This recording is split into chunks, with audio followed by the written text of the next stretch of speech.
I realise that I'm the only thing between you and a feed right now, so we'll kick off.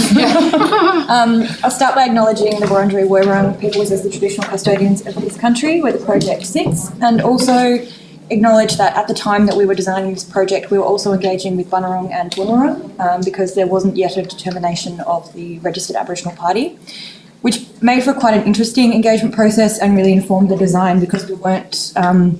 we agreed with all the traditional custodians at the beginning that we weren't to represent language or culture or story or art in any way, but also to make this an Indigenous place. So we weren't allowed to rely on anything that you might typically rely on in this instance. So the project is located at Melbourne Uni. This photo is taken before the New Student Precinct works, but as you can see, this is where the Tanderum ground is within the New Student Precinct, looking up to level 5. And these are the existing conditions. It was quite a cellular floor plate, very few windows and effectively no natural light down to the corridor most of the space. So the project itself is for Atlantic Fellows for Social Equity, which is an Indigenous-led social change fellowship program at the University of Melbourne, and they have fellows, approximately 20 fellows each year from Aboriginal communities across Australia, Aotearoa, New Zealand and the Pacific. And so when we went through an engagement process with the client, which represented all of those nations, and the briefing elements that effectively came back to us was they wanted country represented in the project, but also for people to be able to connect back to the countries that they've come from. So we undertook some research, and this is just a snippet of it, but building upon the works that were done, or the research that was done for the New Student Precinct, understanding the way that water used to move through the site, particularly to the west, and then zooming into our floor plate in this existing building and understanding the current and future conditions at the time, particularly the relationship with the rest of the campus, the Tanderum ground down to the northeast, and the Melbourne skyline to the south. We then also did a lot of research in terms of the geological, ecological history to understand this place over the course of 700 million years. And this diagram illustrates on the left-hand side the ecologies that used to exist, and then on the right-hand side what remains. So there's not a lot. And so this reinforced a path for us where it was about how do we understand who this country is before colonisation and before the identity of country was stripped away, and how do we bring that into a building, particularly in interior floor plate 5 levels up from the ground.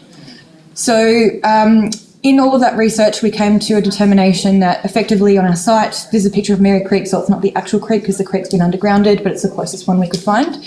But we had a waterway, a woodland, which was a plains grassy woodland ecology. So you'd have sort of eucalypt trees about 15 metres tall, fairly spaced apart, and a lot of understory, so lots of weaving plants. And then the Melbourne Formation, which is a geology that's approximately 400 million years old and indicates that this area of country used to be a seabed or underwater. So we drew from the character of all of these through materiality, through the feeling in particular, but then also the colours, and to understand how we could bring those feelings up into a floor plate to get the essence of country within the design. But then also understanding how we could connect those tangible elements of country, for example, the weaving plants and the materials and the relationship with the river and the eels, to bring together a wider story that connects First Nations people in Australia who are going to be the fellows of this program, as well as Aotearoa and the Pacific. So weaving became a very important part of that story because it's a common practice across all nations. We also did an extensive amount of work with AFSE to understand their values, and one of them was to overcome the status quo that sustains inequity. And so we took that on as a value for this project and came up with a material and supplier selection framework that privileged Indigenous suppliers, Indigenous materials, and as local to the site as possible. We did try to find an acoustic panel that was by an Indigenous organisation, but unfortunately that doesn't exist, so there are those concessions there, which is the reality of the world that we're currently living in. So we draw these elements up into the floor plate. So on the eastern side we have the outcrop, in the middle we have the woodland, and on the left we have the waterway.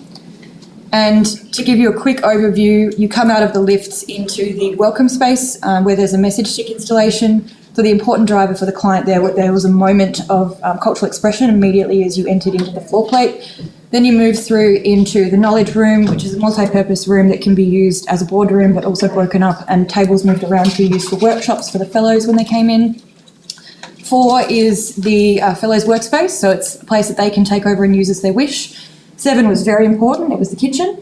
And because sharing of food is how people come together across nations, so this was a very important part of the project for the client. And then 5 is the workspace and 6 is the elders lounge. So I've stolen this photo from Aspect, but as you can see, it sits within building 168. The base build architects for the floors below were NMBW, and so one of the first things we did was remove all of the brickwork from that level, and sensitively selected the materials that aligned with the new student precinct, and particularly this building, so the mill finish aluminium, the same glazing specification, so that it became part of one suite in the architecture, in the expression. And then we come into the welcome space. So this is a message stick installation, contemporary interpretation of message sticks. And the intention of this was to understand and deliver on that briefing element of how do we connect to the country that we're on through everything else, but then how do we connect back to the countries that we're from. And so message sticks are a tool, a cultural tool where you send out to invite someone in, or the other way around, but it's always without malice. So we designed this installation with 360 sticks, one for every degree of the circle, so that when fellows are inducted into the program, they can place a woven sleeve on those message sticks in the direction that they come from. And that then becomes a way of, building and mapping those relationships. So the message sticks all come from one tree, messmate tree, that blew down on Dja Dja Wurrung country. 60 of them were sent out across the country and marked up and then brought back in the language of a message stick and then installed. I could talk about this for hours, so I'll keep going. This then sits within a wider multi-purpose space that's used for events or meetings or whatever it might be. And then you can see a picture of those woven sleeves. So over time, they will collect on the message sticks. We then move into the woodland space. And so this was about picking up on the blackwood, but also the language of the character of the trees that would have been in this area. So the timber detailing is blackwood, which is a tree that's of the site. And then the spacing of the timber and the arrangement of them is based on the diameter widths of the trees that should have been in that location. So it's trying to evoke and bring in a sense of warm and calm. We've captured kangaroo grass seeds in the paint, and then there are small details like the blackwood and also kangaroo leather on the piping. So wherever we could, we were trying to bring in a material expression of country rather than, typically what we would express. The kitchen has a feature in the ceiling, which is a drying rack for reeds, so plants that are installed in the outcrop are the ones that are used for weaving, so they can be brought here and dried in preparation for cultural use as part of the induction into the ceremony. Then we have, wherever we could, bringing in or supporting Indigenous businesses. So this is a wall sconce by Koskela with Millinginby artists. And then we move into the other end of the floor plate, which is the wet waterway. So it's much more bright, reflective, and gives that sense of reflection as you're moving through the space. And to cap the project at the other end and build upon this notion of the knowledge that's embedded in weaving and how it connects all of these different nations together, there is a series of eel and fish traps that have been commissioned from all across Australia and New Zealand, sit above this elder space and hold that knowledge at this end of the space. These are all the artists that we were able to work with over the course of this project and bring together their knowledges from all across the country in the expression of the architecture. Did I do all right in timing? Great. Thanks, Sarah. It's a really complex and layered project, and you see the kind of intent and craft in all of the moves that you've made to bring it to life.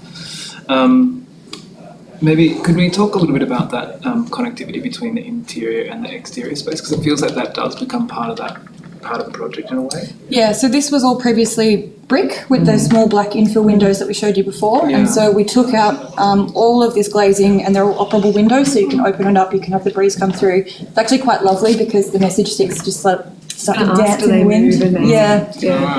They're also a wet timber rather than a dry timber, so they're equalising in that space and starting to warp and dance and take on their own identity, which is really lovely. And just for the other jury members, I was lucky enough to catch another presentation of this project at another event, but the sleeves, can you explain those, how they go over the sticks?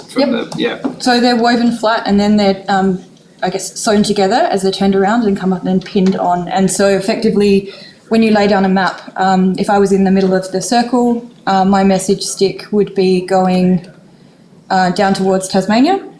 Or in this example, you can see here with the green, which is highlighting Warlpiri country as an example. And so you would then have the woven sleeve placed. Could you go back a couple of drawings? Oh, sorry, forward then. Just where the sticks were with the head. Did you guys get that? Yes. Yeah. Okay, great. And the floor material in that, Is cork. yeah.